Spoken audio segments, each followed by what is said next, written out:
Good afternoon and welcome to SanAntonio Fancast. This is normally a Saturday morning preview, but with the game on Sunday, it is Saturday afternoon, obviously, so hopefully everybody got their rest. This will be part one. Royce and I think, are going to get up early tomorrow because AJ has a game over in Shirts at 8 or at 9. We may be doing a 6 a.m. show if you want to get up that early to kind of talk about it from a SanAntonio perspective. But on this one, we've got one good guy and one bad guy that's joined us. Don't call Rees bad. That's messed up. We have Rees from PHNX Rising, which they're on YouTube and Apple and Spotify podcasts. They are part of the PHNX Sports Networks, where you can get all of your Phoenix area sports, including Arizona State Sun Devils and Arizona Wildcats for college if you're a Big 12 fan. Rees, how are you? Nice to see you. Last time I saw you, you're still in school. We're keeping up with you on your studies. Yeah, it's a weird Saturday. It's always a weird one when Rising don't play on the Saturday. So I'm just trying to find something to do. So Wow. And then there is Mr. Michael Vanderplas, Rising superfan, my Rising arch rival from many years now. I guess we could say he's a Man U fan. I'm a Newcastle fan, which we're the real United this year. But you've got more pelts under your belt. Michael, how are you? Nice to see you, sorta again. Yeah, doing good, man. Doing good. Like Rees was saying, it's kind of a weird one. Yeah, just with Rising not being on Saturday. Well, this was supposed to be a Saturday night game. When the schedule came out, it was a Saturday night game because they did the $1 beer night, the $3 hot dog, $2 sodas, $1 beer night. And it's Viva night, although it's 3:00 in the afternoon. However, it's on big CBS, so if they are going to move the game, it is a good reason to do it. For those that don't know, in SanAntonio, we have the PGA Tour with the Texas Valero Open. The Final Four kicks off tonight for that here in SanAntonio with Duke, Auburn, University of Houston, and who is the other team? I don't know. I have Houston. Florida. Houston and Florida, who I have hopefully making it to the final with Houston winning. But along those lines here, not that you need to know my bracket. But so it is going to be an interesting crowd. I think it'll be a good crowd looking at the Ticketmaster. I'm sure SAFC will say it's sold out if they get close to 8,000, which I expect them to do. But if you're in SanAntonio, it is a busy time sports weekend here, which is kind of awesome if you're into golf and NCAA tournament. So just to kind of recap, SanAntonio versus Phoenix Rising. It's about as close as you can get. 6 wins for SanAntonio, 6 losses for SanAntonio to Phoenix, and 3 draws. However, at Toyota Field, 4 wins, 3 draws, and only 1 loss. So to kind of set the table, there has been some epic matches here at Toyota Field.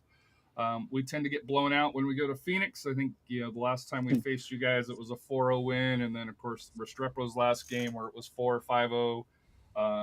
The game I went to in Phoenix for SanAntonio, which was the Restrepo game, was not a nice game to go to. It was nice meeting all the guys, in Phoenix, but it was not, as a SanAntonio fan, not very nice. But to kind of get started, and I'll start with you on this one here, Michael here. Last year, SanAntonio and Phoenix struggled both on the field and off the field for that here. SanAntonio, at least through 4 games, seems like they've kind of flipped the switch back on, both on and off the field. We'll talk about on the field a little bit later because there's a lot of injuries and suspensions. Well, not suspensions, but a lot of injuries that are probably feeding into this.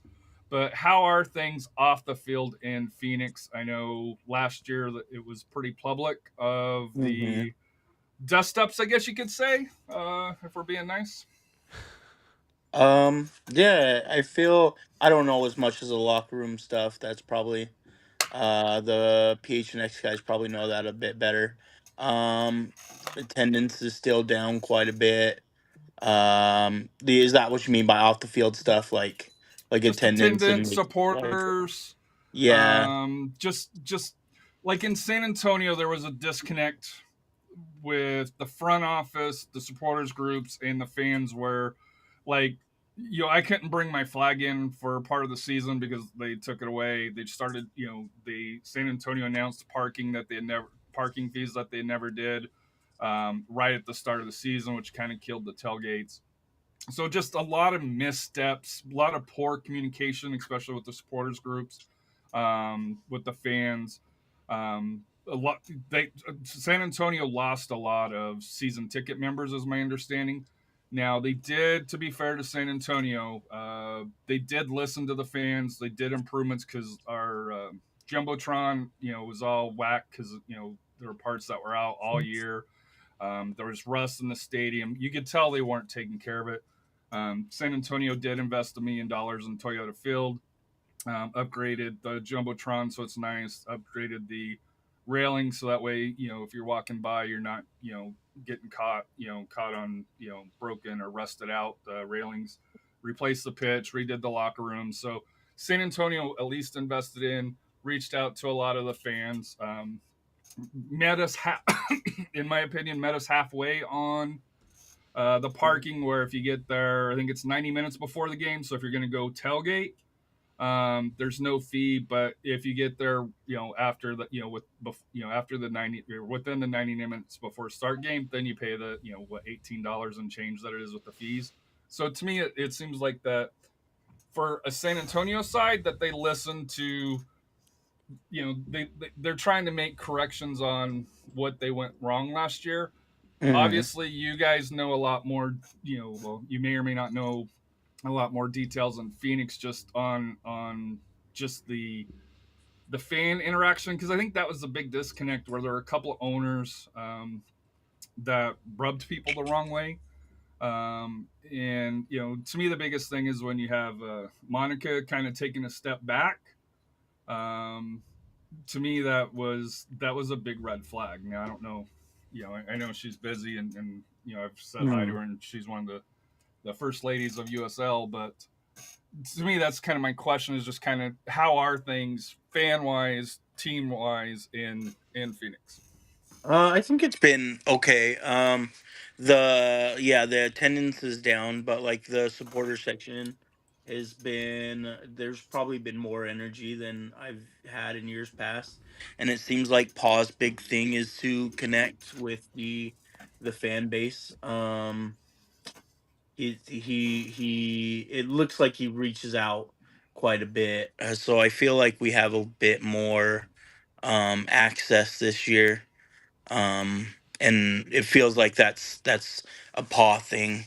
Um, yeah, I don't know about the locker room stuff, but Yeah, stadium experience, the concessions are still crap. good. But They're a little bit better. They're a little bit better. The Bears uh, good. There was it four corners? I forget the name. oh, Four Peaks, Four Peaks. That was some Four awesome Peaks beer. is I good. won't Yeah, lie.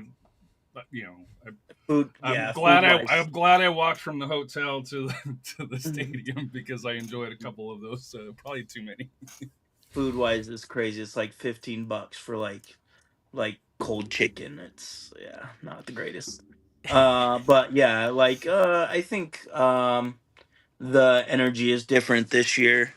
We just got to get more people in the stadium, but that takes marketing. So Which is a struggle. yeah. Re- Reese from the PHNX side. I know you guys do a little bit more of the media side of it. There, any things that you guys have seen, improvements, not improvements? Either dealing directly with the club or dealing with the fans. I mean, I don't know if I could really single out any more improvements. They're kind of streamlining the media side, so it's a lot more professional side. I mean, like like last season they had the media outside on the field, so when your stadium's right by an airport, what are you going to hear at night? You're going to hear planes taking off. They moved it inside to one of the rooms they have behind the stadium, so like that's nice. I don't really know if you can really point at any more improvements, just because, like as Michael said, the attendance is still down. The combined attendance through the first 2 home games is not even half of what Oakland had in their home opener, which I understand Oakland's a different circumstance, but it's like 11,500 combined through the first 2 games. They just need to find a way to take that step to that next level, and because they sold out the stadium in the home opener in 2023 and haven't really come that close since. To be fair, So Oakland had like 4,000 last game. they Just announced simply- 7. They announced a little bit over 7. Now the problem with them is, and it's the same thing with Birmingham, you could have 7,000 in there, and it's going to look like it's going to look poor. But what can you do? Mm-hmm. At least they're not playing on the bouncy turf. Oh, that was awful. Yeah. I had to stand on that. Field. Oh, was it? I stood on it, and I could feel my knees hurting just from that, and I stood on it for an hour. I can't imagine running around for 90 minutes on it. So Oakland is interesting. They're a team that is struggling as well, but they nailed it on the first game for that year. You just like San Antonio, we have a new coach with Coach Carlos Lamosa. You guys have a coach. We went with a 55-year-old first-year coach. You guys went with a up-and-coming coach that, and I'm not saying Coach Lamosa doesn't have a future, but obviously to get a call to MLS at 55 as your first one, probably going to be a little bit more harder to do compared to Coach Pamadou Ka for that here. One of the young rising coaches that a lot of experts think will go far. Rees, how has he adjusted to Phoenix? And obviously Michael's already mentioned that he's more friendlier to the supporters groups and the fans. But just your perception on him coming in and reshaping the team for a third time, right? Because you had Juan Guerrero, then Danny Stone, then an interim, and then Coach Ka. Well, it was a very interesting offseason approach. We kind of joked here that this is just North Texas 2 because of how many North Texas players signed. I see Mikey shaking his head. Yeah, it was a lot. It felt like every signing you could guess because they would post the graphic before, an hour before that they were going to release the signing. You could guess that it was a North Texas player, and then it was. It kind of made for an interesting offseason approach because there was so many young players. I mean, the guys that he didn't coach at North Texas, he played against in Next Pro, like Noble Akello. So it's so much youth, and they're trying to mesh. And with the amount of injuries they've had, we'll get into that later. It just is not making for an easy time to open the season for him. Any thoughts on the new coach, Michael? That guy's hilarious. Insanely intense when he needs to be, but that guy he's got a good sense of humor. But yeah, like Rees was saying, a lot of young guys, but I've been told that that's what he kind of wants, that he wants to develop players as opposed to coaches of the past that we've had that had no interest in developing, no interest in taking academy kids on, anything like that, because they're like, why do I need to do that when I can buy a ready-made player? Well, this is the USL Championship. It's a developmental league. If you're developing it's a second division like league. It's a good place for young players to develop. And yeah, I like that approach. I don't know if. But did they go too far though? That's my question. Because to me, and like I said, I don't know the pricing structure, but back in the day, San Antonio, Phoenix, historically, at least reputation wise, had higher payrolls than the average team. Mm-hmm. San Antonio, I think you could probably say, has reduced their payroll. But to me, I think Rising's even reduced it a little bit more just with bringing in the young talent. And I understand kind of the goal is, especially if you can bring them in and then flip them either back to MLS, as a transfer fee or overseas. I understand that as another way to kind of help supplement income, for USL Championship teams. But without, and I don't know if it's part of the struggles here, is did the team go too young and not have enough of that veteran leadership experience? For sure. I think it's probably going to be close. But we'll see as they develop. Like we're what 4 games into the season, so Yeah. yeah, we'll see how they develop as the season goes on. Really, our biggest issue has been just passing out of the back. Honestly, like I can't even tell you how many goals have come from us just giving the ball away in our own third, and yeah, at least 3 or 4. So we're not helping ourselves out, but hopefully, as these young kids play a little bit more, get used to the system, it'll get better. So speaking of injuries and suspensions, this is how Rising's didn't this is how Rising started. It looks like it's a 4-1-4-1 with Cabal up top, and then a combination of Sacco, Okela, um, Avayu, and I'm sorry if I mispronounced your name, and was it Margarita, and then Ping. There was Ping. I think is going to fall in the defensive mid. Colin Smith, Montgomery, Neville on the back line. But who starts in that other center back spot? That to me is kind of the question with Poppy Marboy getting a red card, uh, which which to me is a big hole because he is the big player for San Antonio, or not San Antonio, but for Phoenix. That you look out for as far as for an opposing player. We're gonna go the coach route again and just have Paw play. I mean, I wouldn't put it past this team because I have no idea who starts at that center back position. On the press conference on Wednesday, Pa didn't say anything about who's healthy, who's back. Casey Walls, Mo Traore, Alex Arneda, 3 center backs that were listed on the injury report versus Monterey Bay. And then the other 2 center backs that could possibly play, Pop Marboy and Carl Saint, both got sent off. So if you go into that match, I mean, you have Braxton Montgomery listed as the left center back. He's 18 years old. It's a bit of a concerning sight. I mean, you can probably push Noble Okello back there just because of his size, but I don't think he has the attributes as a player to play back there. He wants to play very attacking minded. Against Rhode Island, he played as the deeper defensive midfielder as that 6th spot, and he just kept wanting to go forward, and that's why they play him in that 8 role. I don't know if he could kind of get that out of his game just for one match and playing in a center back. So that's going to be interesting to see what route Pa goes. Um, JP, if he's healthy, Yeah. played at center back last year for a few games, so it's a possibility. But yeah, Noble would be my only other guess if Mo isn't back. Yeah, and JP was on that injury report too from last week. So Yeah.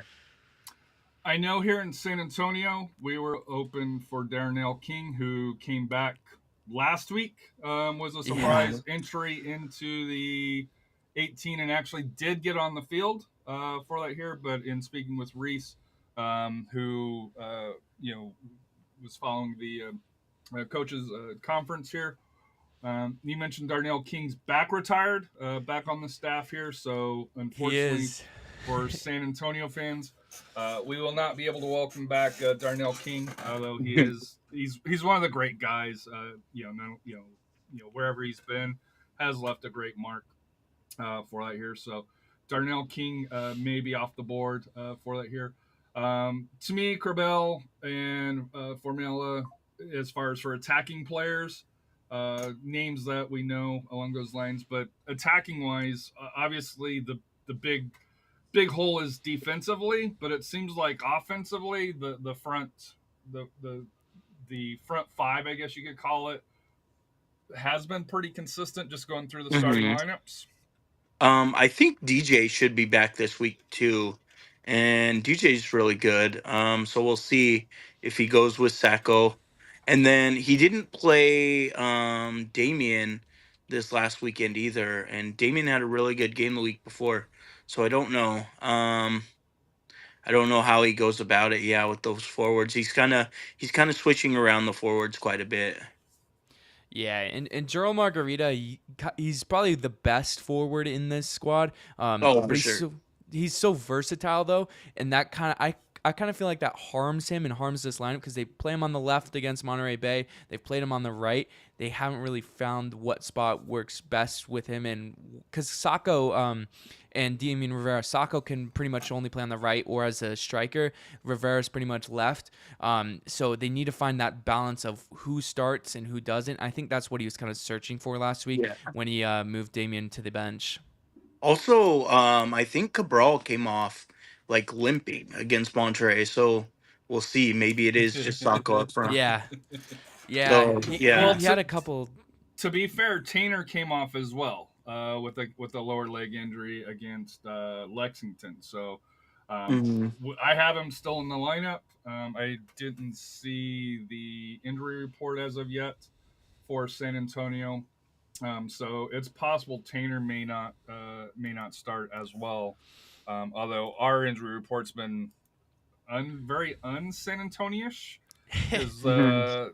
usually we're the ones that has the long line of hey, people are out, but this year, knocking on wood, so far has been relatively healthy Yeah. for that here.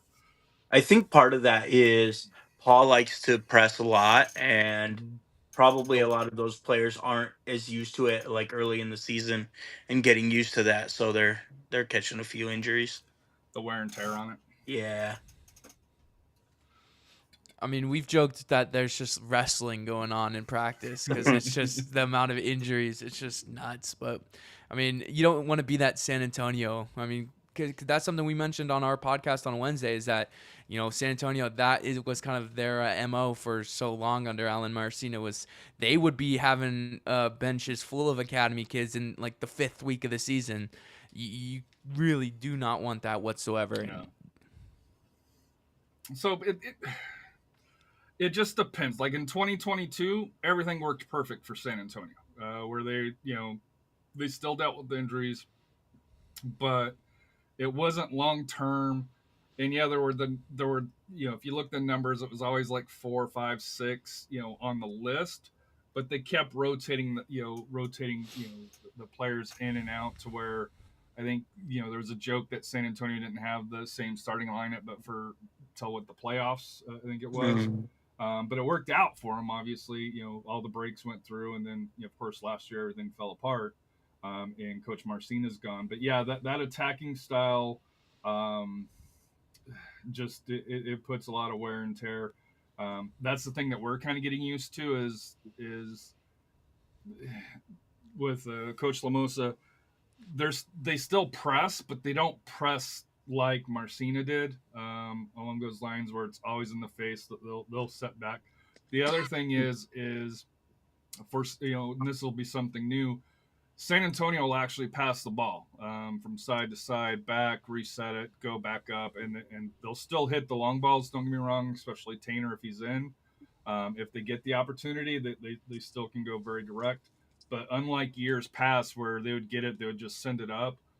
This year for San Antonio, they don't mind holding the ball, they don't mind passing, and as a fan, it's nice to see where hey, we're not just playing kickball and kicking it over and then oh wait, we're back on defense for that here. But we do have to kind of touch in on the goalkeeper and dear Shadow for a friend from Germany. Damn Harry, your guests are damn young or you're getting old. My San Antonio Silverback, they're young. I hate to say it, they're young. Thank you for that. I appreciate that. Yeah, I don't know if I've Not ever young, called but Michael young. yeah, I I'm not sure the accuracy, but I appreciate it. Well, I'm assuming he's not over 50. True. So, and then he also did mention, honestly, I still think it's wrong for Phoenix to change the goalie. Most of the conceded goals were more or less conceded by awful defending than on Rakowski in the net.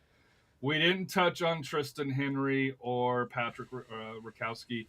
I know in our pregame, there was a little debate on who's who for that here. I think listening to PHNX Rising PHNX Rising, Henry's the favorite to get the start.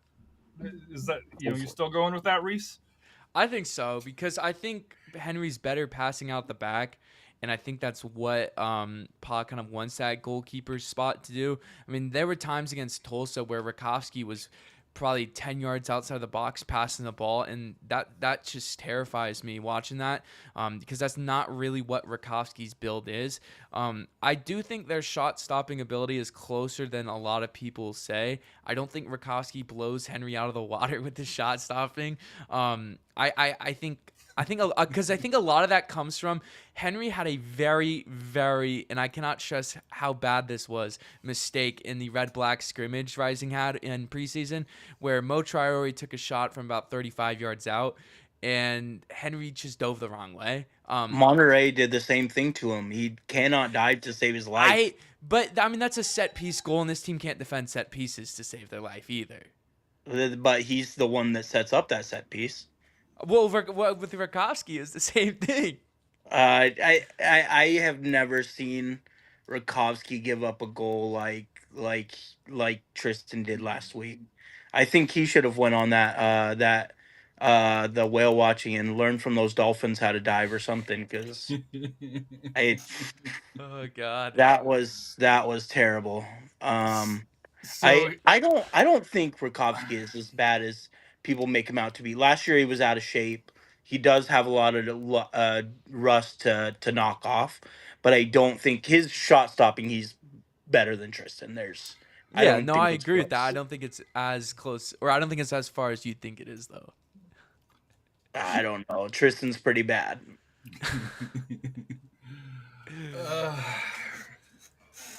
I will say, is he better than Richard Sanchez if you're looking at his numbers? Although Richard's done a really good job with the stash behind the great SanAntonio backline here. So I do think for SanAntonio, as far as if you look, as far as our weakness, um,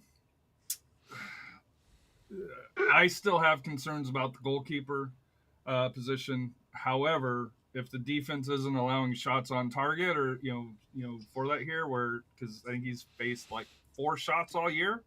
Well, I think it's a little bit low. Hold on, let me pull that up here because all I know is that the last game, the Lexington goalkeeper had more shots in that game than Sanchez had faced all year. For that here, which was crazy. Hold on, let me get to it here.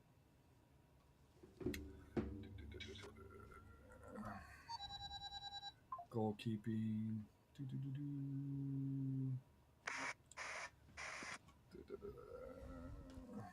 So saves. Yeah, Rakowski has 8. Sanchez has 3. Tristan 3? Henry all year. Hmm. That's his saves. He's Wow. allowed 3. He's allowed 3 goals and he has 3 saves for that here. So Henry has saved 4, and Rakowski. So Phoenix, the goalkeepers for Phoenix have had 12 saves.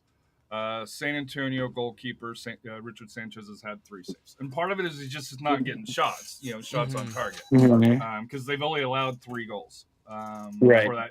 And to be fair, one was a bike in Oakland, which I don't think anybody was stopping that. And then the defense just failed him. The 2 goals against Lexington. Just the defense, they just got ran off the board for the first 20 minutes before they woke up against Lexington, and then they kind of stiffened up. But to me, The defense definitely isn't helping us out. And I think, and no offense, hopefully it doesn't help this week, but I know you guys for that here.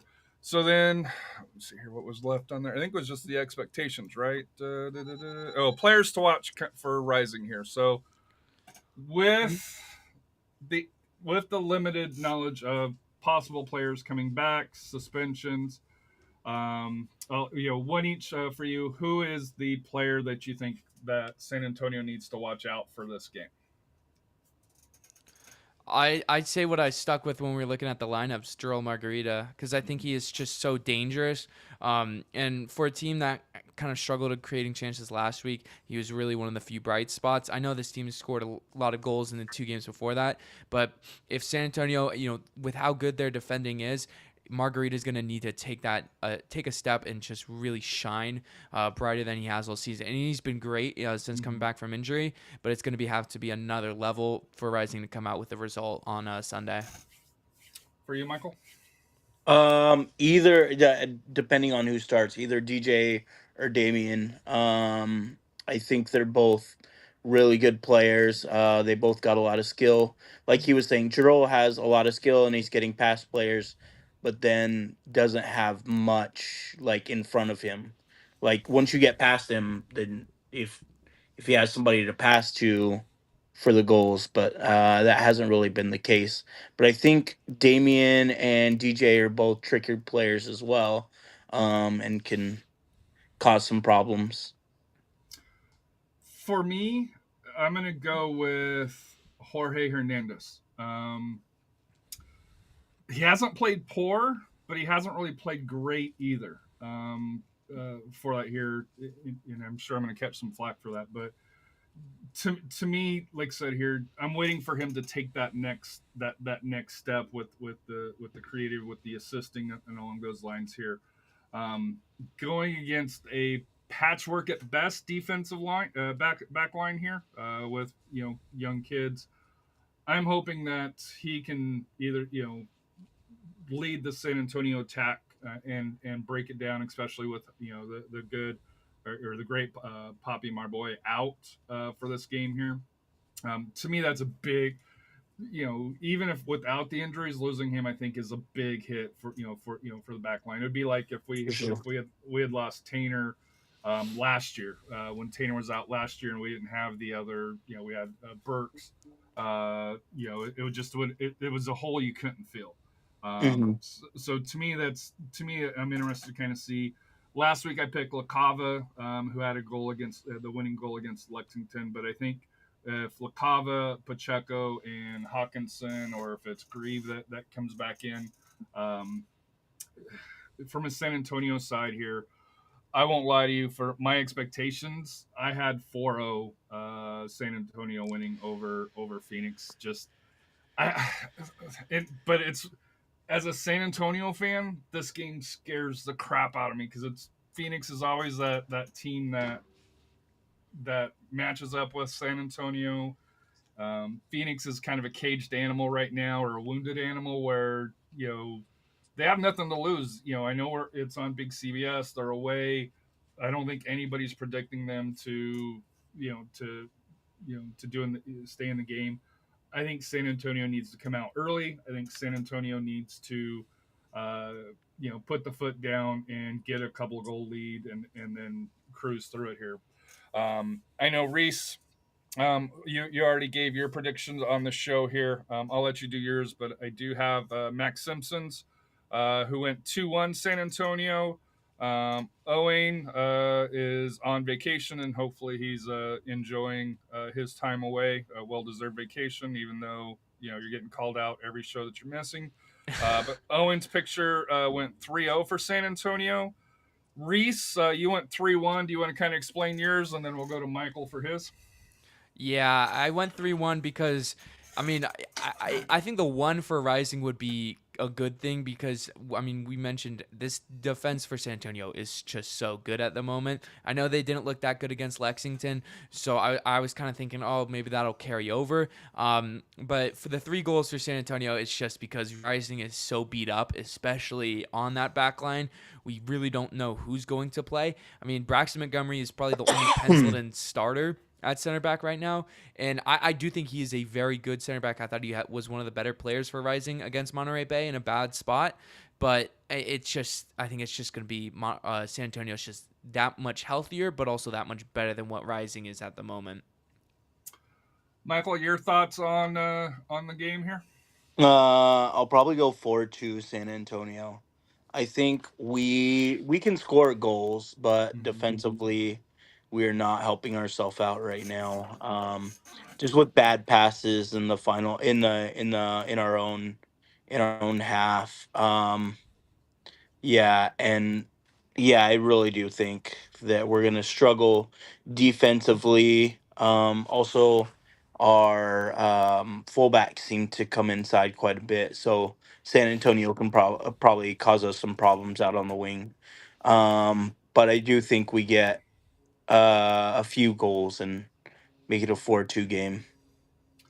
It'll be fun. It's on big CBS, so if you're looking for it normally on ESPN Plus, you're not going to see it. Um, you can if you want to record it because it won't be on the ESPN Plus to watch the replay, and I don't know if it will be on Paramount. Paramount if you want to watch the replay. So if you have a DVR or a way to record the game, do so if you're going to be at the game or at a watch party and you want to go back and watch for the details that that I miss through there, whether I'm at a watch party or through there. Um, Hope everybody has a safe weekend, especially here in San Antonio with lots of stuff to do. You got something, Michael? Nope. Oh, I had your finger up. Oh. But like I said here, thank you, Michael. Thank you, Rees. And like I said, please don't forget to support PHNX Rising, which is part of the PHNX Sports Network. If you can, go through, watch the replays, give a thumbs up, give a comment. I usually say, hey, hello from San Antonio, although this week is Rising Hate Week, which I did do for that here. I didn't get a like for that. I don't know why. But for that here. Rees, you want to highlight anything from you personally? And then, Michael, if you want to highlight anything from you personally that you're working on or where they can reach you? I'd say just follow my Twitter at Rees11, or I guess X now, at Rees11_. I gotta get the free followers. Michael? Just on Twitter mostly. Just Van is Legend for life. For 4L, sorry at the end. Yeah, that's about it. And I have to make mention that you and Robert, huge Viking fans. So football's coming up very soon for right here. So looking forward to dunking on the Vikings like I always do. As a Broncos fan, at least we can talk a little bit now. Cardinals. I don't know if anybody's a Cardinals fan. I still don't know what you guys are doing for that here. What are we doing? But but you got a nice stadium. That's nice. But thank you for everybody for tuning in. Like I said here, me and Royce will be up early tomorrow, I believe, to kind of go over the San Antonio side. Any last minute additions, we'll go over Jonathan Check's Bluish Moon preview for that here. But what's life without goals? We're out.